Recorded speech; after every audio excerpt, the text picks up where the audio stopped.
I think the Miami Dolphins need to extend Tua Tagovailoa before Dolphins training camp gets underway in the next couple weeks. And on today's show, I am going to explain why I believe that is the case. This is Dolphins Today. I am Nic Rohloff. Before we get into my reasons, I want to do some shout-outs here. In the first commenter club, these 5 established gentlemen or gentle ladies, if that's a thing, they were the first to comment on our video yesterday, and I wanted to show some love. Maurice Jenkins with Dre Day, Ezra, Chaos Tehran, and then Jerry Meese 5741. Appreciate you guys showing love, and if you want to be featured on shows in the future and be a part of the first commenter club, make sure you have your notifications turned on so you never miss when we drop a video.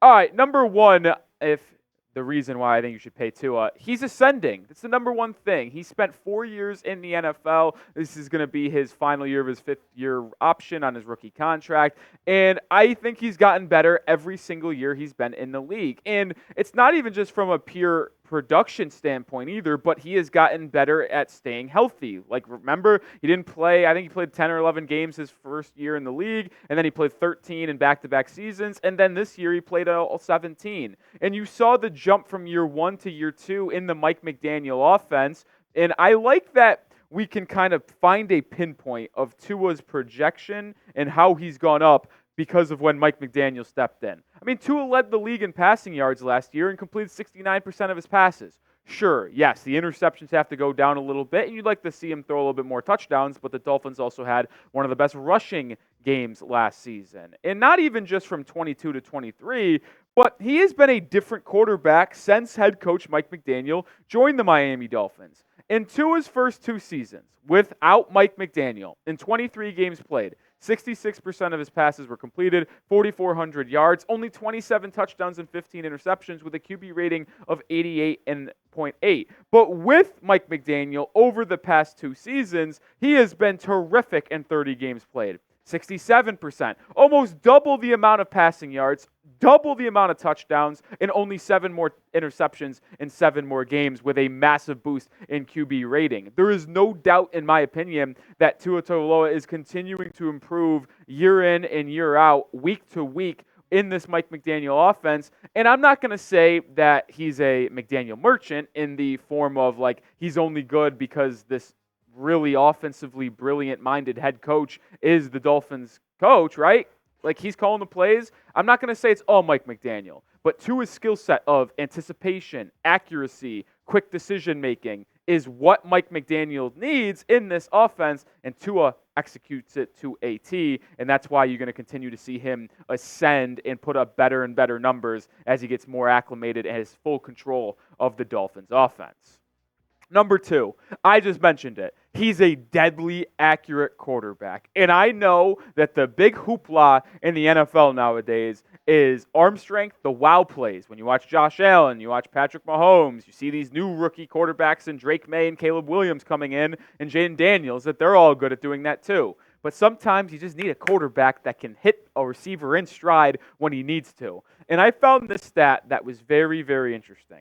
And you might not know what this means up top here, but it's catchable throw percentage on throw of 10 yards or more. So these are not checkdowns. These are 10 yards past the line of scrimmage. How accurate is Tua Tagovailoa? Well, in 2023, he is number 1. Yes, with a 73.8 percentage of catchable throws. Jared Goff, Brock Purdy, Kirk Cousins, and Dak Prescott follow out the rest of the list, but Tua Tagovailoa has been deadly accurate in 2023 on throws past 10 yards, which is why players like Tyreek Hill and Jalen Waddle really like to play with him.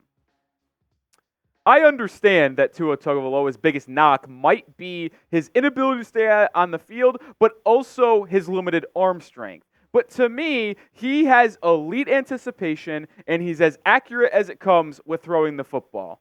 And if I want a quarterback to step up on a big-time play in the red zone and third down, third and long, on an obvious passing situation, sure, the extracurricular activities are going to be nice. But you know what I would want, number 1? The trust in my quarterback to deliver a strike right to the receiver's breadbasket and put it on the money in tight windows. Tua Tagovailoa can do that. The stats back it up as he led the catchable throw percentage on throws 10-plus yards or more in 2023 with a percentage of 73.8.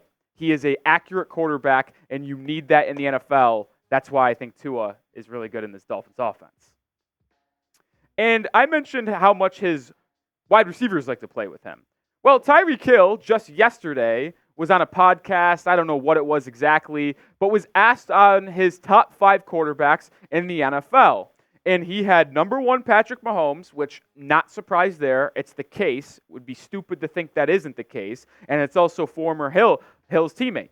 But he has Tua number 2. Now, maybe that's just showing love to his own guy, but I think there's a little to this. And then he also has Lamar Jackson, Dak Prescott, and for some reason, Baker Mayfield rounding out the top 5. But I respect the Josh Allen hate from Tyreek Hill, so I'll be with him on that one.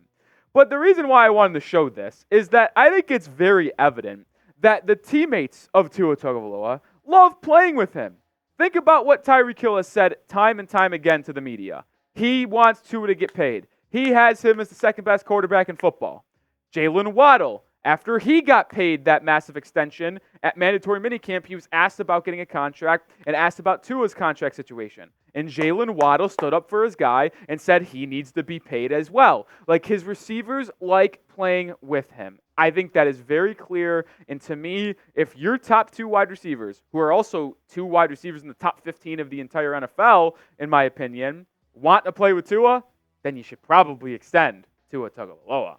I got 3 more options here and 3 more reasons, I should say. But make sure you get started with Mando, and they are the presenting sponsor of today's show. It's officially summertime, which means you need to get right. I make sure I'm never the smelly person in the room with Mando. Mando is a whole body deodorant. It's seriously safe to put anywhere on your body, whether it's the pits, the packages, the belly buttons, the butt cracks, stinky crevices, stomach folds. It don't matter. It even works on your feet. Mando Starter Pack is perfect for new customers. It comes with solid stick deodorant, which, by the way, my favorite is the Mount Fuji. It smells perfect. Cream tube deodorant, 2 free products of your choice, like a mini body wash and deodorant wipes, and free shipping. And I got 2 of those free items you can get in your starter pack right here on hand. I got the wash, and I got the deodorant wipes. I use both of them on a daily basis, and it helps me smell nice, fresh, and clean all day long. And luckily for you, I got a little code so you can get some money off. And that discount code is code CHAT. Go to shopmando.com. That's SHOPMANDO.com and use code CHAT. That is $5 off your starter pack with that code. That equates to 40% off. How about that? One more time, code CHAT at shopmando.com. That link is going to be in the description and comments of today's video. Get your $5 off the starter pack, 40% off. Can't ask for anything more. Number 3 on why I think you should pay Tua Tagovailoa is that you don't have to deal with a holdout or hold-in situation, and that is honestly one of my most concerning aspects of not paying Tagovailoa, and I think this is as important as it gets in terms of giving his money. I'm not going to act like the Dolphins are held hostage here, and if Tua threatens a holdout or hold-in, they need to pay him right away. But to me, it is a contributing factor because this roster is absolutely loaded. To me, this team has the roster that can win a Super Bowl, and it should absolutely win the AFC East as well.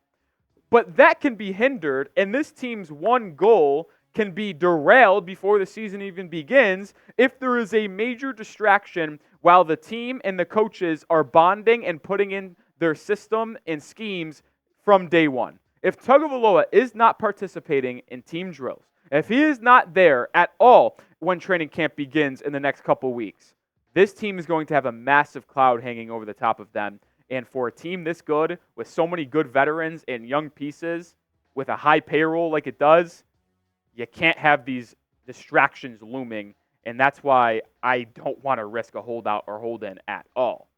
Let me know your thoughts on this, by the way. Are you concerned about a potential holdout from Tua if you don't pay him? If you're concerned, like me a little bit, type C. If you're fine and like Tua's not going to do that no matter what, type your Fs. Reason number 4 why I think you should pay Tua right now. His price will only go up. We've seen the contracts be doled out this offseason already to some other quarterbacks. Trevor Lawrence got a 5-year, $275 million deal, $55 million in annual average salary with $200 million guaranteed. Jared Goff got 4 years for $212, $53 million on an annual average basis, and $170 million guaranteed. Look, I expect Tua's contract and his wants to be very similar to what these two guys got. The guaranteed money might be the sticking point, but I expect Tua to get between 53 and 55 on annual average basis. And another reason why I wanted to put this as number 4 and his price will only go up is because in year 3 with Mike McDaniel, I expect Tua's baseline to be about 4,200 yards, 30 touchdowns, and 10 interceptions. So that's his baseline in my books with all the weapons and the year 3 with McDaniel. If he has a better season than 2023, has about the same passing yards, has more touchdowns, less interceptions, and the Dolphins actually finally do something in the postseason, whether it just be winning the division and winning the AFC East for the first time since 2008, or winning 1 or 2 playoff games and threatening Super Bowl contention, Tagovailoa's price point next offseason will be close to $58 million per year or $60 million per year due to salary cap inflation and the market of quarterbacks just going higher and higher. I want to lock him down. I am willing to take the risk of Tua. I am going to bet on him improving and staying healthy. I'm a betting man, and that's how I feel, which is why I'd rather get it done now so you can get him at 53, 54 mil per season, and you don't have to pay him 58, 59, or 60 in the following offseason. One more reason here on why I think Tua needs to be paid before training camp, but make sure you are subscribed because when training camp does get underway, we're going to have daily coverage of what's happening at training camp. We'll also make a video if Tua does get a contract, so make sure you are subscribed.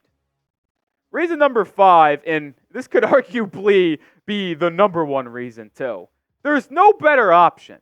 Like when you really think of what you can replace Tua with, it's not pretty. You can look to free agency. You can look to the draft. You can look at the trade market. But when you look at these places, you have to think to yourself, who is seriously available? And to me, absolutely no one. Like, I'm trying to think if the Dolphins won the trade for a quarterback. Who's asking out? I don't think of anyone asking out. The best case scenario would have been Lamar Jackson last season. But that obviously didn't happen. Like, no quarterback is asking out. And then you could turn to free agency and say, well, we'll just sign a quarterback and let Tua's money come off the books and use that. What quarterback are you going to sign? The next 2 years of free agency, the quarterbacks aren't good. Tua would obviously be a 2025 free agent, but I took him off the list. Clearly. The top 3 guys are Dak Prescott, Jordan Love, and Justin Fields, in my opinion at least. And I think Dak is going to get extended, and I think Jordan Love is going to get extended. Fields likely will be the top free agent quarterback available, but I don't have any faith in him being a QB1 in the NFL. He's not better than Tua. And then if you were to say, well, we'll just have one more down year and then go to 2026, that's even worse. The top 3 guys are Brock Purdy, 47-year-old Aaron Rodgers, not actually 47, there was an exaggeration, and then Geno Smith. Like, the quarterback options in free agency are not good. And then you might say, well, we'll go to option number 3 and we'll look towards the draft. This team is too good to be drafting inside the top 10. It will not happen.